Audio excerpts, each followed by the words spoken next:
Dia. Deixa eu falar um pouquinho sobre...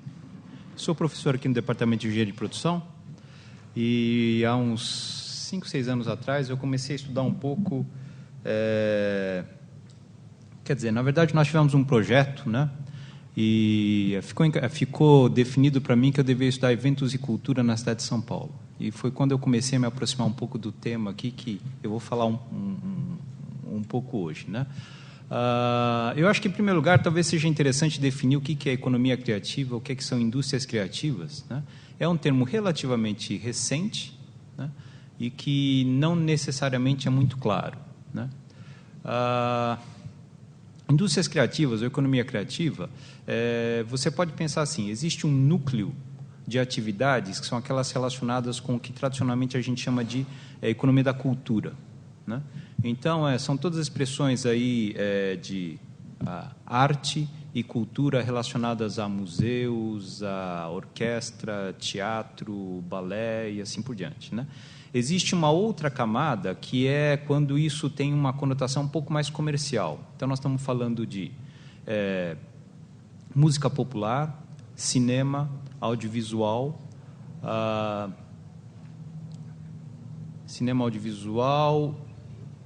videogames, que é o que eu vou falar um pouco aqui nessa manhã, e existe uma terceira camada, que é a camada que são atividades e serviços que utilizam isso para projetos e outras finalidades comerciais. E aí, nesse caso, a gente está falando de publicidade, nós estamos falando de design, arquitetura. Tá? Então, a economia criativa, hoje o termo economia criativa, ele engloba esse conjunto de atividades, tá certo? E ele começou a ganhar, o termo começou a ganhar relevância mais ou menos há uns 20 anos atrás, né? Especialmente por conta de fenômenos que, principalmente nos países desenvolvidos, fenômenos de desindustrialização, né? E que aí, com a questão da desindustrialização, quais as atividades seriam as atividades que seriam que restariam nesses países, né? E uma delas seriam as relacionadas à economia criativa, tá certo? Então isso começou a ganhar assim bastante impulso a partir disso. Houve um relatório, o primeiro relatório que usou o termo foi um relatório do governo australiano em 94 e logo em seguida em 2001 o governo do Reino Unido publicou aí um estudo definindo um pouco o que é economia criativa, e a partir daí a coisa, vamos dizer assim, foi aos poucos ganhando impulso, né, e ganhando atenção. Eu estudo há algum tempo, eu vou falar um pouquinho sobre isso no final, mas eu estudo há algum tempo produção musical, cadeia produtiva da música, né, e eu tive chance de participar, e é o que eu vou falar agora de manhã, no ano passado, de um projeto bastante grande no qual nós estudamos a indústria de jogos digitais, tá certo? Ou, né, games, videogames, né? Então, a gente, num determinado momento, lá no meio do projeto, nós resolvemos que a gente ia unificar e íamos falar jogos digitais, tá certo? Então, tiramos todas as referências a games e a videogames do projeto e começamos a usar esse termo, né? Agora, popularmente, todo mundo conhece como games ou videogames, tá certo? Essas atividades, tanto a parte de música quanto a produção de videogames, do ponto de vista global, ela é uma indústria que é estruturada. Você tem grandes empresas internacionais, tá? Mas a produção nacional, ela é uma produção basicamente feita por pequenas e médias empresas, né? Eu vou mostrar para vocês alguns dados do levantamento que a gente fez de jogos digitais, né? Vocês vão perceber que são empresas muito pequenas, tá certo? Eu vou começar a falar um pouquinho sobre o projeto aqui. Esse projeto que a gente fez, um projeto que foi uma encomenda um edital do BNDES, né, chamando um estudo, né, ou solicitando propostas para um estudo para a indústria de jogos digitais, tá certo? Qual que é, vamos dizer assim, qual que era a motivação por trás disso? Nós somos o 4º mercado mundial de jogos digitais. O consumo de jogos digitais no Brasil é um consumo importante e a produção nacional é muito pequena, né? A gente vai ver daqui a pouco, né? Eu vou mostrar para vocês. A indústria nacional é basicamente de pequenas empresas, né? Então, esse grande consumo que é feito no Brasil é basicamente de importação, né? Então, a ideia desse edital era um estudo que, primeiro, fizesse uma análise da indústria global e da indústria nacional, né? E depois terminasse com algumas propostas do que seria possível fazer para fomentar ou para incentivar a produção nacional, considerando que, eu vou falar daqui a pouco, é um mercado que é grande, mas é um mercado em crescimento. Então, o objetivo do projeto, né? Bom, nós ganhamos esse projeto, né? Uma equipe constituímos uma equipe para atender o edital, né? Uma equipe bastante grande, né? Só para vocês terem uma ideia, essas daqui eram as instituições envolvidas. Nós tínhamos aqui da USP, né?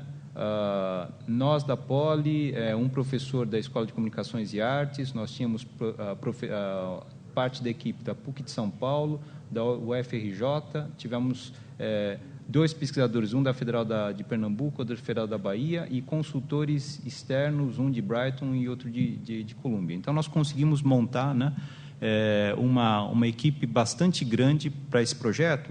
O objetivo do projeto era esse daqui.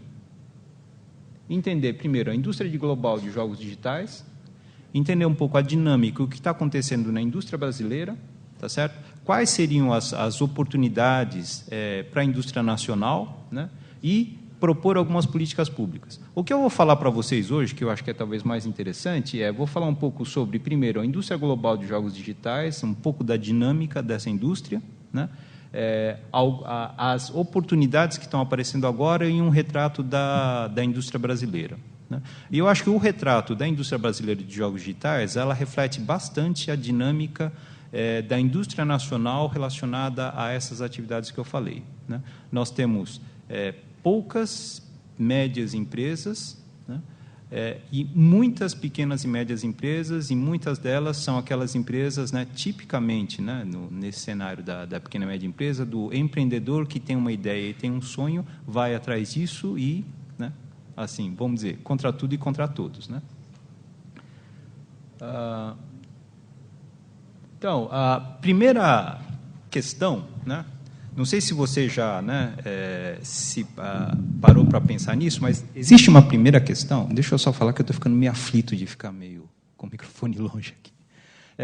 Existe uma primeira questão com relação a jogos digitais, que como é que você classifica isso? Então, nós tivemos uma primeira dificuldade, do ponto de vista de método, uma dificuldade inicial, que era uma questão de classificação, né? Como é que você classifica isso? Porque se você conversa com as pessoas, elas vão dizer, tem gente que fala sobre tipos de jogos, jogo para console, jogos para celular, jogos para tablet, aí tem gente que vai falar, não, tem jogos que são difíceis, jogos que são fáceis. A gente teve uma primeira, né, falando um pouquinho sobre as nossas questões metodológicas do projeto, ou de método, né? Um primeiro desafio foi estabelecer uma classificação para isso, né? E nós acabamos optando por escolher 3 aspectos aqui. Um é a questão da complexidade do jogo, outro é usando o jargão do termo, o que é a plataforma onde você joga, se você joga ele usando um console, se você joga ele usando um telefone, né, ou se você joga usando ele um computador. E uma outra coisa que foi importante para a gente é o padrão de governança.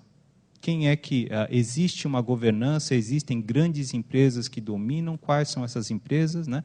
E o que acontece é que, dependendo das plataformas e da complexidade, você tem padrões diferentes de governança, né? Eu não vou falar muito sobre isso, né? Se alguém quiser depois, tem os nossos relatórios, eu também estou à disposição para esclarecer, mas só para dizer que nós tivemos aí uma dificuldade inicial de classificação para entender isso. Se você pegar aqui, do ponto de vista dessa segmentação que eu falei, né, tem nós... Opa! O que eu fiz? Nós partimos no final uma segmentação no qual nós classificamos ou concentramos o nosso estudo em 4 grandes blocos. São os jogos de console e os jogos para computador, que antigamente eram vendidos em caixas, né? Então, o termo no mercado em inglês é PC Box, né? Então, é PC caixa, que é aquele jogo que você ia, né? Você ia na loja, comprava o jogo, levava para casa, instalava no seu computador, que hoje não existe mais, né? Você tem a distribuição digital, os jogos, né? No jargão também da área, os jogos de mobile, que são os jogos para celular e para tablet, né? Tem uma categoria, isso aqui é quase uma sobreposição, que é o que se chamam jogos casuais, né? Jogo casual é aquele jogo que você tem no seu telefone, aquele jogo que você abre, você joga em 5 minutos, você termina uma partida em 5 minutos, dali a pouco você começa a outra, né? Joguinhos fáceis, tal, que são diferentes, por exemplo, dos jogos que estão aqui, né? Esses jogos aqui são jogos muito mais complexos, muito mais demorados para você jogar. Você pode gastar, né, alguns dias, semanas para começar o jogo e para terminar o jogo, né? E uma outra categoria importante, que é a aplicação de jogos digitais quer dizer, a aplicação extra-entretenimento dos jogos digitais, que é o que se chamam os jogos sérios ou serious games, que é uma área crescente, né? Quando a gente fala, por exemplo, de novas aplicações para a educação, né? O uso de jogos digitais e essas novas plataformas é uma coisa, uma vertente importante. Tá? Só para falar um pouco sobre a importância do mercado de jogos digitais, né? Quando você olha os setores ligados ao entretenimento, os jogos digitais são aqueles que têm um crescimento médio acima dos outros setores. Tá? Então, se você comparar jogos digitais, por exemplo, com filmes, né? Jogos digitais crescem ou têm crescido a uma média, um crescimento médio maior do que música, né? Música é um setor meio combalido hoje, e também o setor de filmes. Tá? E a expectativa é que esse setor continue crescendo a taxas mais elevadas em relação às outras atividades de entretenimento, né? Um dos motivos pelos quais eu comecei a estudar e a pensar, a estudar um pouco esse setor também, é que, por exemplo, se você pega uma cidade como São Paulo ou qualquer metrópole no mundo, essas cidades elas são cada vez menos cidades industriais e cada vez mais cidades de serviços e entretenimento. Então, sob esse ponto de vista, né, entender um pouco e saber um pouco a dinâmica desses setores é importante porque a atividade econômica, né, em cidades como São Paulo, grandes centros urbanos, vai ser muito baseada, né, em serviços e entretenimento. Só para vocês terem uma ideia, o tamanho do mercado de jogos digitais, né, crescimento médio de 6,5% ao ano. Tá certo? Tem um problema básico aqui com relação ao tamanho do mercado de jogos digitais, que são, né, a questão da medição. Se você pegar diferentes relatórios, diferentes estudos, eles vão te dar números um pouco diferentes, né? Mas, de qualquer maneira, existe uma clara percepção de que o crescimento médio desse tipo de atividade é bastante intenso. Tá?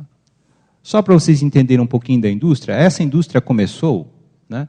Isso aqui, para quem é da minha geração, conhece isso aqui, né? Jogou isso aqui, né? Atari 2600, tá certo? Alguns de vocês não sabem, mas a indústria começou com esse tipo de console, que era um consolinho que você ligava na TV e tinha lá o famosíssimo Space Invaders, né? É uma indústria que começou assim, tá certo? Teve um problema muito sério nessa indústria. Na década de 80, a indústria praticamente acabou, né? E ela ressurgiu na década de 80 a partir da Atari, né? E depois apareceram os outros grandes fabricantes. Um fabricante japonês, a Nintendo, depois a Sony entrou nesse mercado no começo dos anos, década de 90, e finalmente a Microsoft entrou no mercado no começo dos anos 2000. Isso aqui não é Microsoft é esse aqui. Tá certo? Então, eu não jogo isso, tá? Quem joga são os meus filhos, eles que entendem. Mas, de qualquer maneira, a dinâmica global dessa indústria é uma dinâmica fortemente baseada nessa evolução aqui.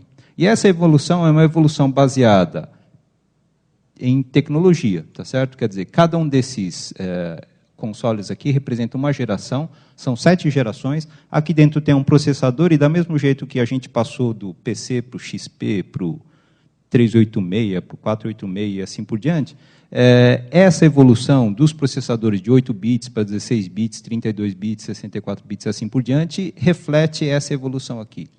E essa evolução, que é uma evolução tecnológica, né, levou esse setor a um processo de consolidação que hoje a gente tem 3 grandes fabricantes. A gente tem um oligopólio no nível global, 3 grandes fabricantes, né, que são a Nintendo, a Sony e a Microsoft. Tá certo? Eles dominam o mercado do que a gente chama de consoles. Aqui, né, essa evolução, ela definiu alguns dos estereótipos que a gente tem sobre videogames. Tá certo? Então, primeiro, videogame é entretenimento, ele é basicamente praticado por jovens do sexo masculino, tá certo? E incitam violência, faz os jovens desperdiçar tempo e não estudar, tá certo? Então, os videogames têm um monte de... quer dizer, ao longo do tempo, os jogos digitais acabaram criando uma imagem negativa relacionada a isso. Se você olha, por exemplo, a pesquisa acadêmica em jogos digitais, a maior parte da pesquisa que existe sobre jogos digitais jogos digitais incitam violência? Jogos digitais incitam comportamentos antissociais, tá certo? Então, tem uma grande preocupação com relação a isso. Agora, o que aconteceu ao longo do tempo é que, a partir desse desenvolvimento... Sim. Sim, sim.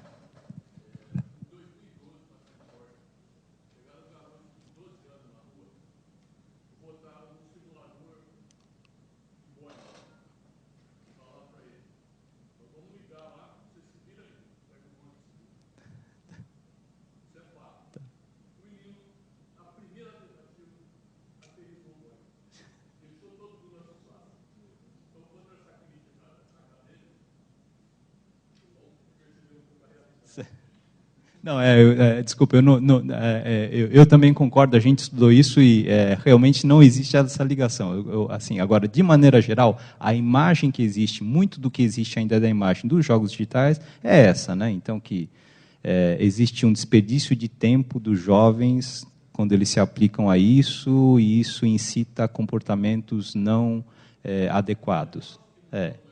Isso. Tá certo. Veja só, a partir dos consoles aqui, você teve toda uma diversificação desse mercado, né? Então, aqui está meio mal representado, mas você tem, por exemplo, o surgimento de um outro tipo de jogo, que são os Massive Multiplayer Online Games. Tá certo? Que, para os que acompanham isso, eu comecei a acompanhar recentemente, né, quer dizer, por causa do projeto.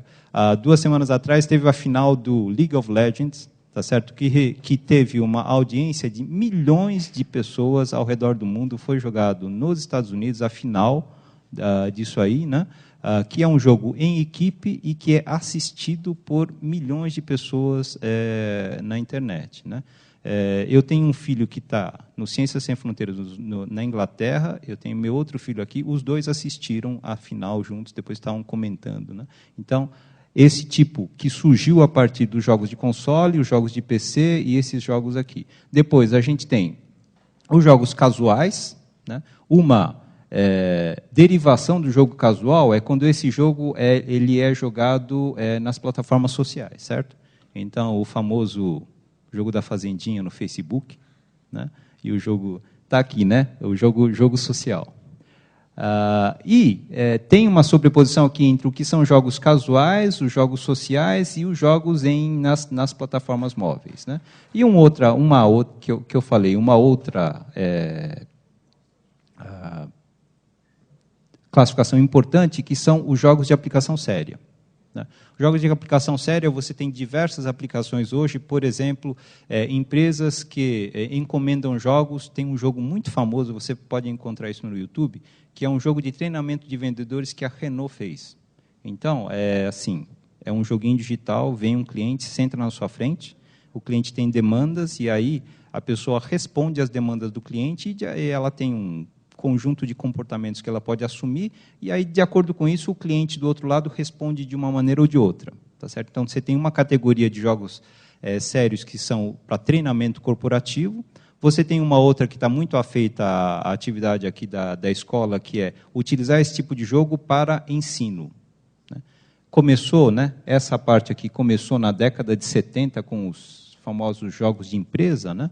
E esses jogos de empresa hoje você tem diversas variações desses jogos de empresa para treinamento, para gestão, para estratégia e assim por diante. Duas aplicações importantes dos jogos sérios que existem hoje são jogos sérios, primeiro, para saúde. Né? Uma aplicação importante é jogos sérios para educação, que é o que eu falei, né? Está sendo bastante utilizado, e outro é para saúde. Né? Usar jogos sérios, primeiro, para conscientização do desenvolvimento de hábitos mais saudáveis, né? E também para ensinar cuidados com relação à saúde. E tem uma outra também, né, que é aquele joguinho de você fazer exercício, né, que também é joguinho de exercício com consoles, por exemplo. Bom, só para... dentro desse panorama, o que está acontecendo quando você olha o mercado global? Qual que é o grande... dentro desses setores, qual que é o setor de maior dinamismo? É o de jogos para telefone celular e os jogos online. Tá certo? O que acontece é o seguinte, aquilo que é tradicionalmente o mercado de jogos digitais, que é a parte dos jogos de console, ele é um mercado importante, mas ele vai crescer, ou a expectativa, né, as projeções indicam que ele vai crescer a uma taxa muito menor do que os jogos para telefone celular e os jogos online. Tá certo? E isso aqui é exatamente, né, dentro dessa ideia que surge a oportunidade para a indústria brasileira. Tá? A outra coisa é o seguinte, por causa dessa dinâmica, os dois grandes centros, hoje, mundiais, no desenvolvimento de jogos digitais, tanto do ponto de vista de hardware como dos jogos em si, é Estados Unidos, né, especialmente aqui na costa oeste dos Estados Unidos, e Japão. Né? Então, aqui nós estamos falando da Nintendo, e aqui nós estamos falando da Microsoft, né?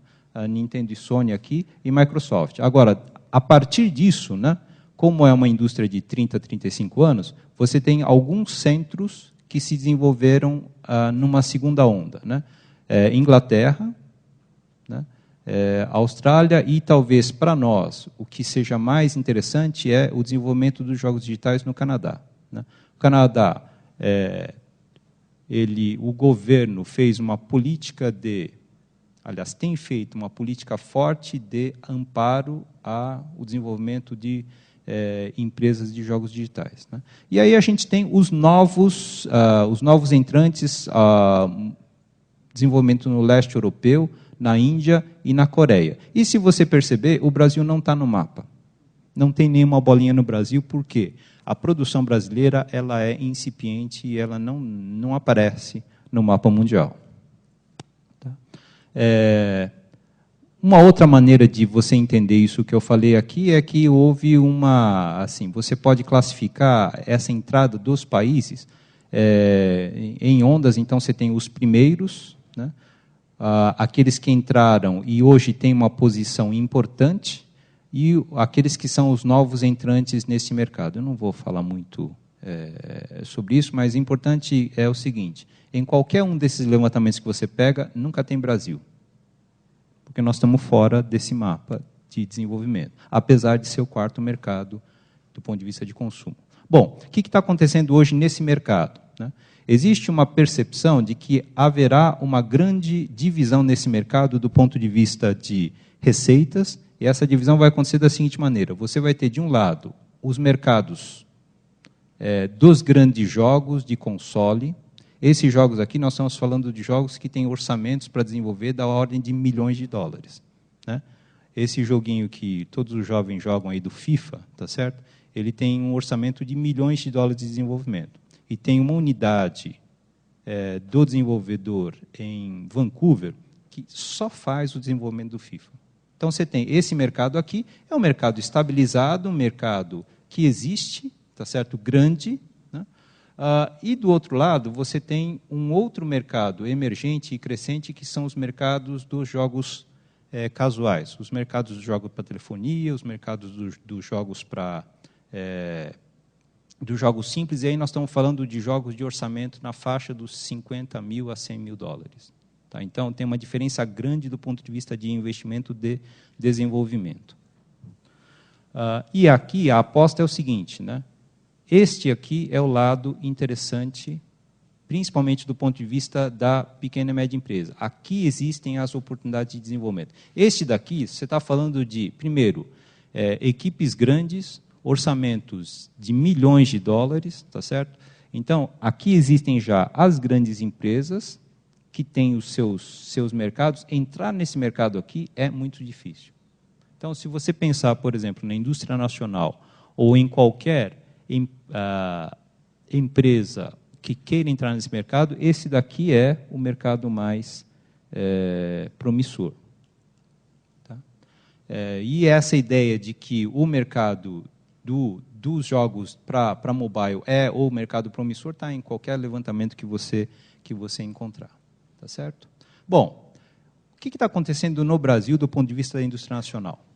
Uma das etapas do nosso projeto foi fazer um censo. Né? A gente saiu com a pretensão de fazer um censo. Né? A gente terminou com meio censo, porque nós conseguimos dados de mais ou menos metade das empresas. Né?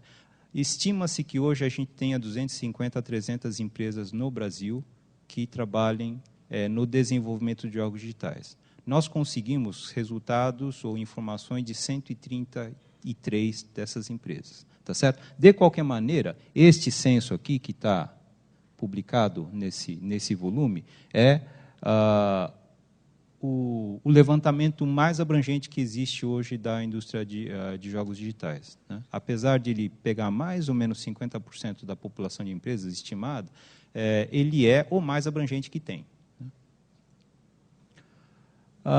Então, alguns dados. Primeiro, né, você tem uma concentração da indústria, né, uma grande concentração na cidade de São Paulo. Existe um movimento bastante interessante no Rio Grande do Sul. Esse ano aqui, um dos congressos que existe importante de jogos digitais no Brasil, que chama-se BIG, né, Brazilian Independent Game Festival, foi em Porto Alegre por causa disso aqui. Tá certo?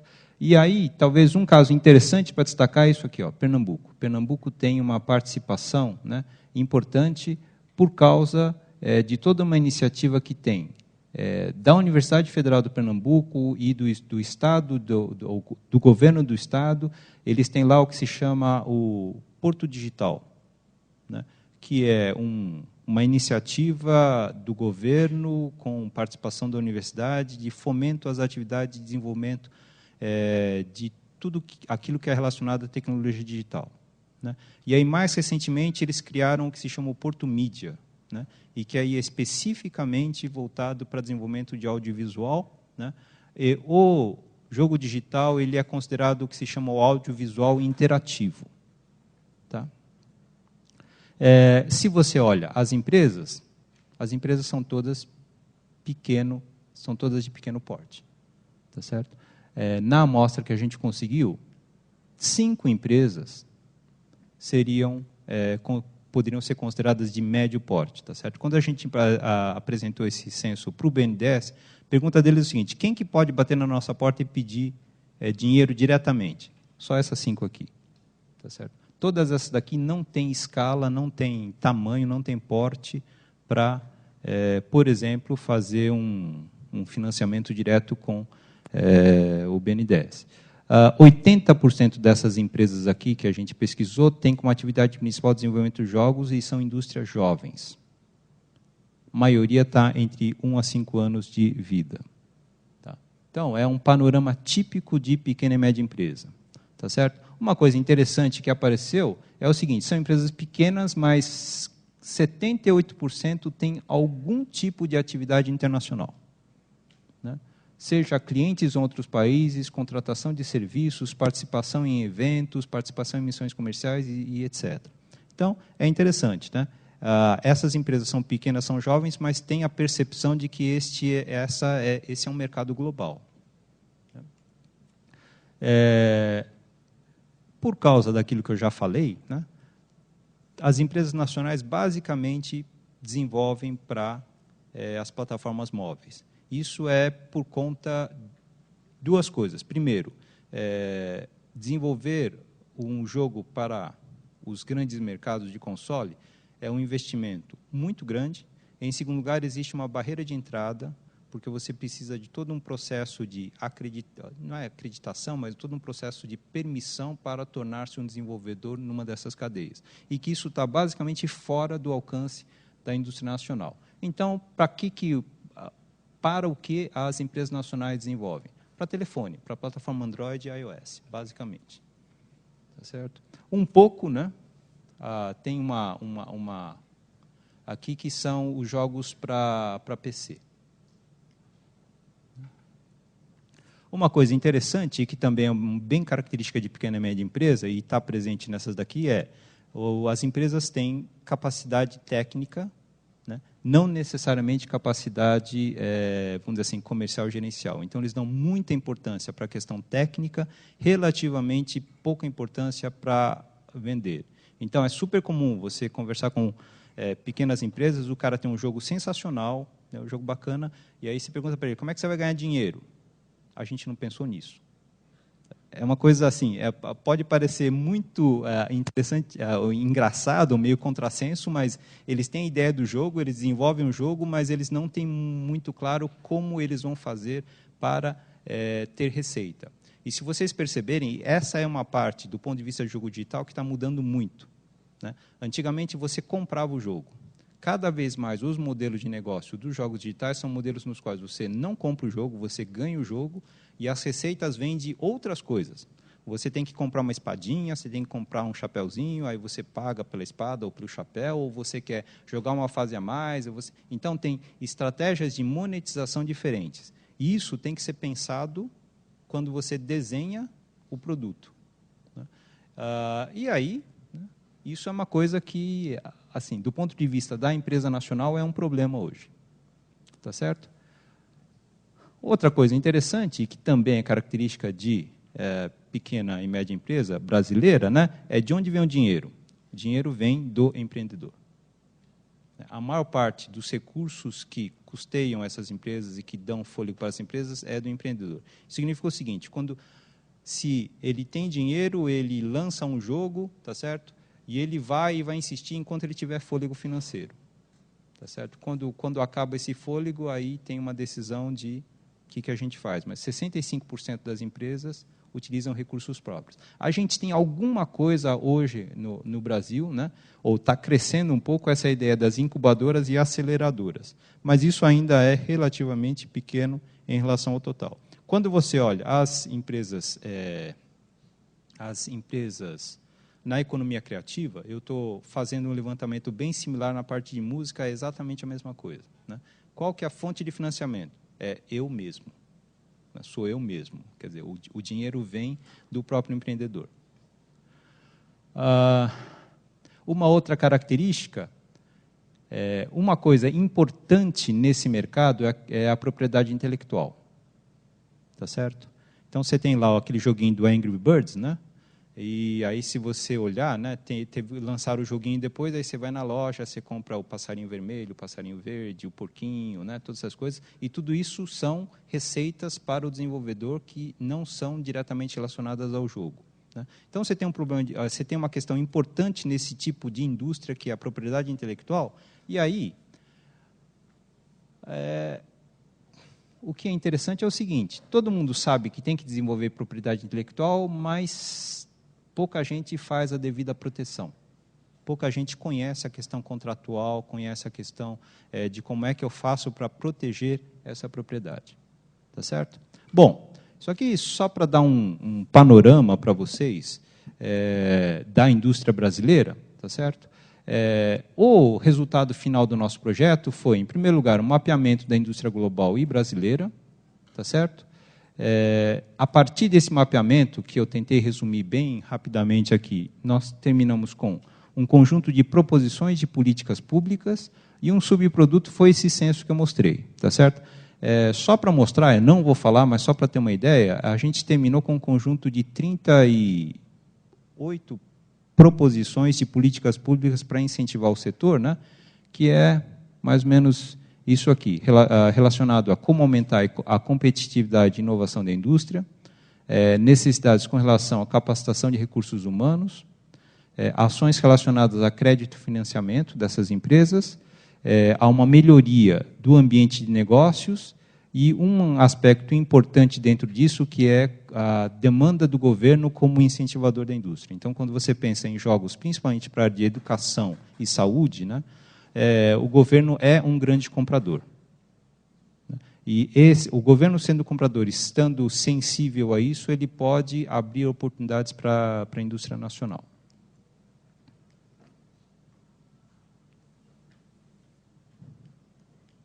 Opa. Se você quiser conhecer um pouco mais sobre o nosso levantamento, na página do BNDES, você vai encontrar esses volumes aqui, tá certo? Que é o mapeamento de jogos digitais brasileiros, tem uma explicação detalhada da metodologia, do método que a gente usou, que eu pulei aqui, o censo e um volume sobre a proposição de políticas públicas, tá certo? Isso está disponível no site do BNDES, ainda não está bonitinho assim, porque está na versão preliminar, porque está sendo o parto da montanha a gente conseguir esses volumes aqui, por uma série de motivos, conseguir esses volumes assim nessa versão final, né? Mas a gente espera que semana que vem esteja já disponível no site do BNDES. Tá? Rapidamente, outras coisas que eu tenho feito, tá certo? Estou fazendo um levantamento muito similar a esse que foi feito para jogos digitais na cadeia da música. Tá certo? Tem alguns, eu estou fazendo, primeiro, um levantamento meio ambicioso, né? Perfil da música, e perfil do músico e perfil das empresas produtoras. Tá certo? Dentro disso, estou fazendo alguns estudos com relação à aplicação de recursos de renúncia fiscal. Né? O governo é hoje, dentro da indústria criativa e dentro da indústria cultural, um grande financiador via os mecanismos de renúncia fiscal, né? E isso é uma área muito pouco estudada, tá certo? E uma outra coisa que é bem interessante, estou começando a entender isso, é um pouco dessa cultura digital sobre os padrões de consumo e receita das empresas. Então, uma coisa interessante é, por exemplo, você tem, né, vocês já viram, né? Agora tem essa propaganda do YouTube. E aí tem uma moça lá que tem 1.600.000 seguidores e ela dá dicas de maquiagem. Tá certo? Então, da mesma maneira como tem isso, você tem hoje nesse cenário aí do ambiente digital, pessoas que fazem isso, e tem especificamente, no caso da indústria têxtil, você tem as blogueiras de moda. E elas são, hoje, talvez a grande influência do ponto de vista de consumo e geração de receita para as empresas, mas aquilo que era antigamente eram as revistas, hoje, nesse ambiente digital, está sendo substituído por isso. Então, estou indicando aqui algumas coisas que eu estou interessado, algumas áreas interessantes, né, de pesquisa nessa área de indústrias criativas e economia criativa. Então, muito obrigado. Para o professor Nakano, pode ser já? Tá. Posso? Professor, na Anhembi, Morumbi, há um curso de graduação de games. Eu sei disso porque tem um menino que faz o curso de games lá e comentou outro dia. Então, a pergunta é, as escolas, nível universitário, nível médio, estão formando adequadamente os futuros desenvolvedores de games? Tem alguma consideração a ser feita? Até como orientação, né, para a gente indicar ou não e no dia a dia. A gente... Assim, desculpa, meu nome é Antônio. Sim, sim. Meu nome é Antônio, sou aluno do professor Amato. Nós fizemos um levantamento, um dos projetos foi em relação aos cursos de games. A gente tem os cursos de jogos digitais, né? Nós temos tanto cursos de bacharelado, alguns cursos de bacharelado, o da PUC é bacharelado, não sei se da Anhembi é bacharelado também. Não sei se é tecnólogo ou bacharel. E temos cursos no nível técnico, né? Uma coisa que é uma realidade, mas eu acho que não é exclusivo da questão da formação dos profissionais para jogos digitais, é que existe uma ênfase grande no aspecto técnico tá certo? E menos, uma ênfase menor na questão do empreendedorismo e do negócio, né? E eu estou falando isso assim, eu acho que isso não é uma questão só da formação de jogos digitais. Aqui na escola a gente forma engenheiros e a gente tem isso também, né? E agora, especificamente na área de jogos digitais, eu acho que uma coisa importante seria reforçar a parte de empreendedorismo e a parte de visão do negócio, né? Uma das coisas que a pesquisa mostrou nas empresas é exatamente isso, né? As empresas, elas têm uma competência técnica bastante boa, né? Mas essa questão da percepção do negócio e como é que você usa essa competência técnica para criar um negócio, ela já não é tão desenvolvida, né? E eu acho que isso inclusive uma das proposições, dentro das conjunto de proposições que a gente colocou, uma delas é cursos suplementares para os profissionais do setor hoje, para dar uma visão melhor da questão do negócio. Se isso chegar nos cursos de formação, com certeza vai resultar vai ter bons resultados para a indústria. E só finalizando a minha parte, e faz parte do seu conjunto de proposições propor ao MEC, etc., que inclua nos currículos dos cursos este tipo de disciplinas? A gente tem um conjunto de sugestões relacionadas à questão da formação, né? Então tá contemplado aí, né? Se a gente vai conseguir eventualmente mudar o MEC, eu não sei, mas que nós estamos tentando falar com eles. Então...